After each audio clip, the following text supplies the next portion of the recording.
Hello guys. Welcome to the filmmaking podcast. This episode is about film genre. A film genre is a motion picture category based, for example, on similarities either in the narrative elements or in the emotional response to the film, namely, serious, comic, etc. Most theories of film genre borrow from literary genre criticism. Each film genre is associated by whom, with conventions, iconography, settings, narratives, characters, and actors. Standard genre characters vary according to the film genre. For film noir, for example, standard characters include the femme fatale and the hardboiled detective. A Western film may portray the schoolmarm and the gunfighter.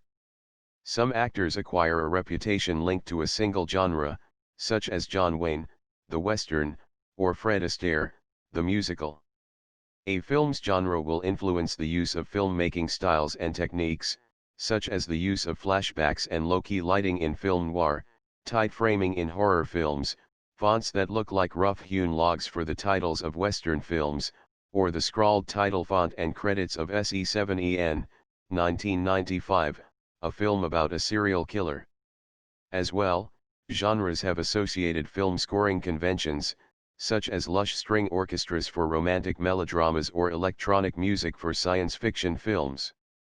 The basic genres include fiction and documentary, from which subgenres have emerged, such as docufiction and docudrama.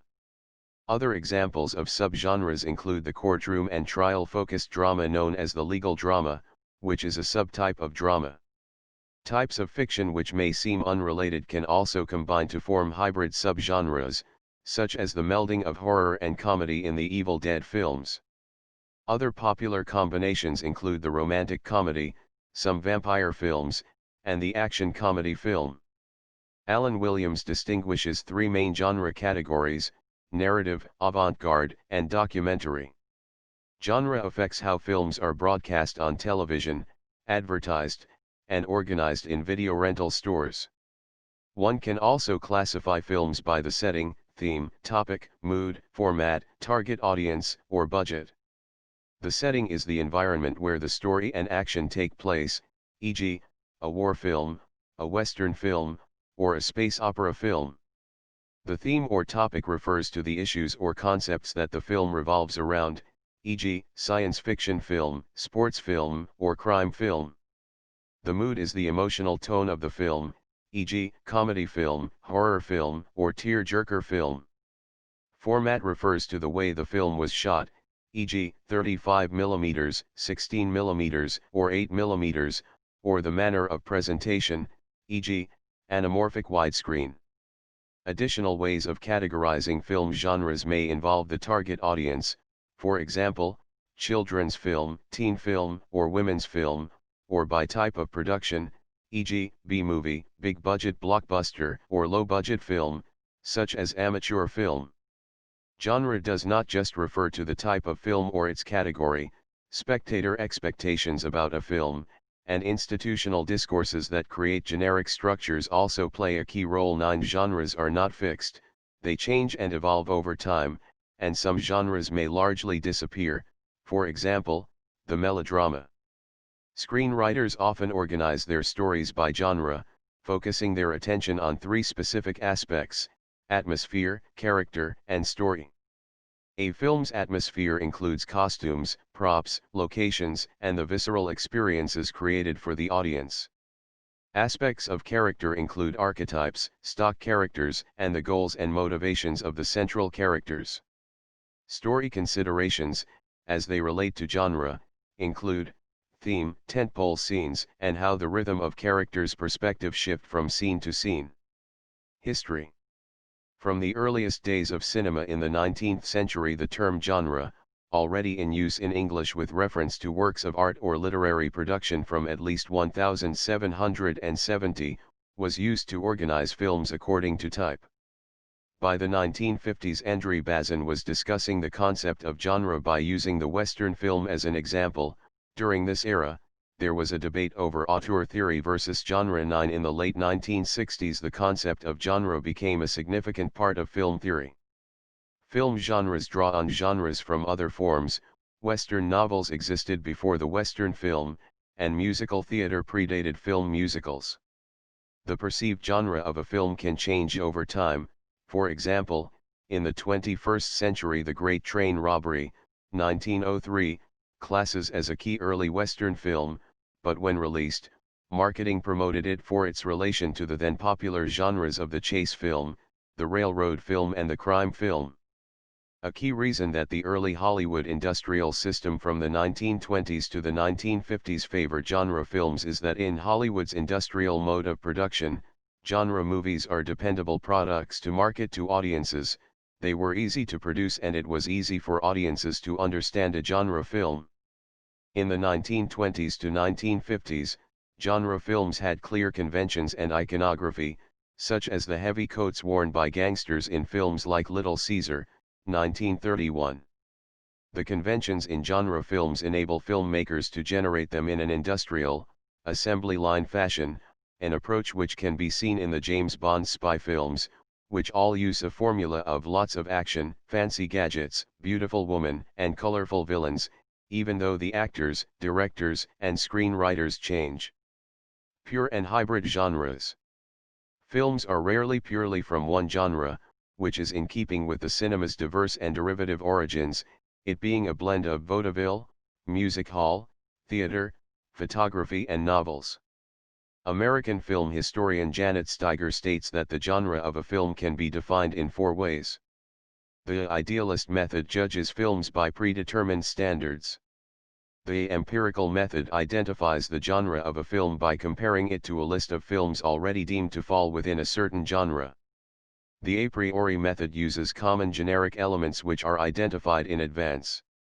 The social conventions method of identifying the genre of a film is based on the accepted cultural consensus within society. Martin Loop contends that Hollywood films are not pure genres because most Hollywood movies blend the love-oriented plot of the romance genre with other genres. Jim Collins claims that since the 1980s, Hollywood films have been influenced by the trend towards ironic hybridization, in which directors combine elements from different genres, as with the Western/science fiction mix in Back to the Future Part 3. Many films cross into multiple genres. Susan Hayward states that spy films often cross genre boundaries with thriller films. Some genre films take genre elements from one genre and place them into the conventions of a second genre, such as with The Bandwagon, 1953, which adds film noir and detective film elements into the Girl Hunt Ballet 19. In the 1970s New Hollywood era, there was so much parodying of genres that it can be hard to assign genres to some films from this era, such as Mel Brooks' comedy western Blazing Saddles, 1974, or the Private Eye parody The Long Goodbye, 1973. Other films from this era bend genres so much that it is challenging to put them in a genre category, such as Roman Polanski's Chinatown, 1974, and William Friedkin's The French Connection, 1971. Film theorist Robert Stam challenged whether genres really exist, or whether they are merely made up by critics. Stam has questioned whether genres are really out there in the world or are they really the construction of analysts. As well, he has asked whether there is a finite taxonomy of genres or are they in principle infinite. And whether genres are timeless essences, ephemeral, time-bound entities. Are genres culture-bound or transcultural? Stam has also asked whether genre analysis should aim at being descriptive or prescriptive. While some genres are based on story content, the war film, other are borrowed from literature, comedy, melodrama, or from other media, the musical. Some are performer-based, Fred Astaire and Ginger Rogers films, or budget-based, blockbusters, low-budget film, while others are based on artistic status, the art film, racial identity, race films, location, the Western, or sexual orientation, queer cinema. Audience expectations. Many genres have built-in audiences and corresponding publications that support them, such as magazines and websites. For example, horror films have a well-established fanbase that reads horror magazines such as Fangoria. Films that are difficult to categorize into a genre are often less successful. As such, film genres are also useful in the areas of marketing, film criticism, and the analysis of consumption. Hollywood story consultant John Truby states that, "You have to know how to transcend the form's genres so you can give the audience a sense of originality and surprise." Some screenwriters use genre as a means of determining what kind of plot or content to put into a screenplay. They may study films of specific genres to find examples. This is a way that some screenwriters are able to copy elements of successful movies and pass them off in a new screenplay. It is likely that such screenplays fall short in originality. As Truby says, writers know enough to write a genre script, but they haven't twisted the story beats of that genre in such a way that it gives an original face to it. Cinema technologies are associated with genres. Huge widescreens helped Western films to create an expansive setting of the open plains and desert. Science fiction and fantasy films are associated with special effects, notably computer-generated imagery, e.g., the Harry Potter films. In 2017, screenwriter Eric R. Williams published a system for screenwriters to conceptualize narrative film genres based on audience expectations. The system was based upon the structure biologists use to analyze living beings. Williams wrote a companion book detailing his taxonomy, which claims to be able to identify all feature-length narrative films with 7 categorizations: film type, supergenre, macrogenre, microgenre, voice, and pathway. Grouping versus genre. There are other methods of dividing films into groups besides genre. For example, auteur critics group films according to their auteur directors. Production attributes, such as the low-budget film, can also be considered a grouping. Some groupings may be casually described as genres, although the definition is questionable. Citation needed. For example, while independent films are sometimes discussed as if they are a genre in and of themselves, independent productions can belong to any genre. Similarly, while art films are referred to as a genre by film scholar David Bordwell, who states that art cinema itself is a film genre, with its own distinct conventions. 20 An art film can be in a number of genres, e.g., drama, experimental film, black comedy, etc. Categorization. Because genres are easier to recognize than to define, academics agree they cannot be identified in a rigid way. Furthermore, different countries and cultures define genres in different ways. A typical example are war movies. In US, they are mostly related to ones with large US involvement such as World Wars and Vietnam, whereas in other countries, movies related to wars in other historical periods are considered war movies. Film genres may appear to be readily categorizable from the setting of the film. Nevertheless, films with the same settings can be very different, due to the use of different themes or moods. For example, while both the Battle of Midway and All Quiet on the Western Front are set in a wartime context and might be classified as belonging to the war film genre, the first examines the themes of honor, sacrifice, and valor, and the second is an anti-war film which emphasizes the pain and horror of war. While there is an argument that film noir movies could be deemed to be set in an urban setting, in cheap hotels and underworld bars, many classic noirs take place mainly in small towns, suburbia, rural areas, or on the open road. The editors of filmsite.org argue that animation, pornographic film, documentary film, silent film, and so on are non-genre-based film categories. Linda Williams argues that horror, melodrama, and pornography all fall into the category of body genres since they are each designed to elicit physical reactions on the part of viewers. Horror is designed to elicit spine-chilling, white-knuckled, eye-bulging terror. Melodramas are designed to make viewers cry after seeing the misfortunes of the on-screen characters, and pornography is designed to elicit sexual arousal. This approach can be extended. Comedies make people laugh, tear-jerkers make people cry, feel-good films lift people's spirits, and inspiration films provide hope for viewers. Eric R. Williams, no relation to Linda Williams, argues that all narrative feature-length films can be categorized as one of 11 supergenres: action, crime, fantasy, horror, romance, science fiction, slice of life, sports, thriller, war, and western. 10 Williams contends that labels such as comedy or drama are more broad than the category of supergenre, and therefore fall into a category he calls film type. Similarly, Williams explains that labels such as animation and musical are more specific to storytelling technique and therefore fall into his category of voice.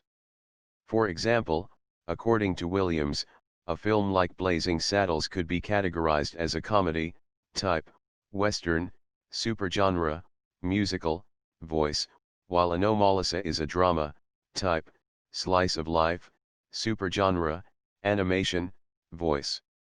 Williams has created a 7-tiered categorization for narrative feature films called the screenwriter's taxonomy.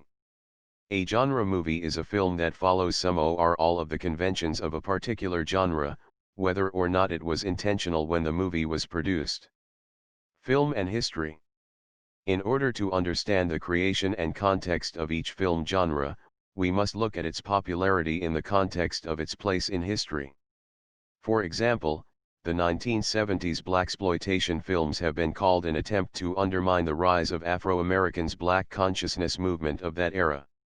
In William Park's analysis of film noir, he states that we must view and interpret film for its message with the context of history within our minds.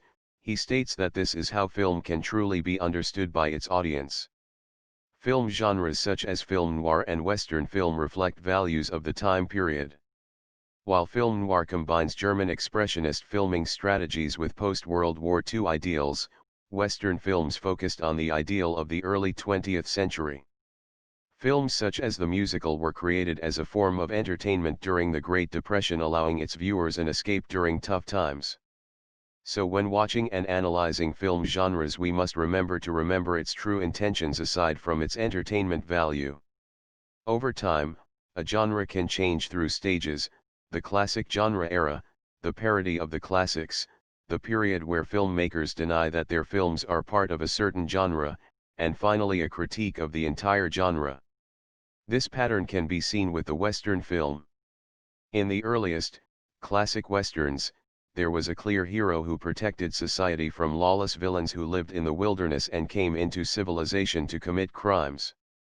However, in revisionist Westerns of the 1970s, the protagonist becomes an anti-hero who lives in the wilderness to get away from a civilization that is depicted as corrupt, with the villains now integrated into society. Another example of a genre changing over time is the popularity of the neo-noir films in the early 2000s, Mulholland Drive, 2001, The Man Who Wasn't There, 2001, and Far From Heaven, 2002, are these film noir parodies, a repetition of noir genre tropes, or a re-examination of the noir genre. This is also important to remember when looking at films in the future. As viewers watch a film, they are conscious of societal influence with the film itself. In order to understand its true intentions, we must identify its intended audience and what narrative of our current society, as well as its comments to the past in relation with today's society. This enables viewers to understand the evolution of film genres as time and history morphs or views and ideals of the entertainment industry. Thank you. Don't forget to subscribe, like and share.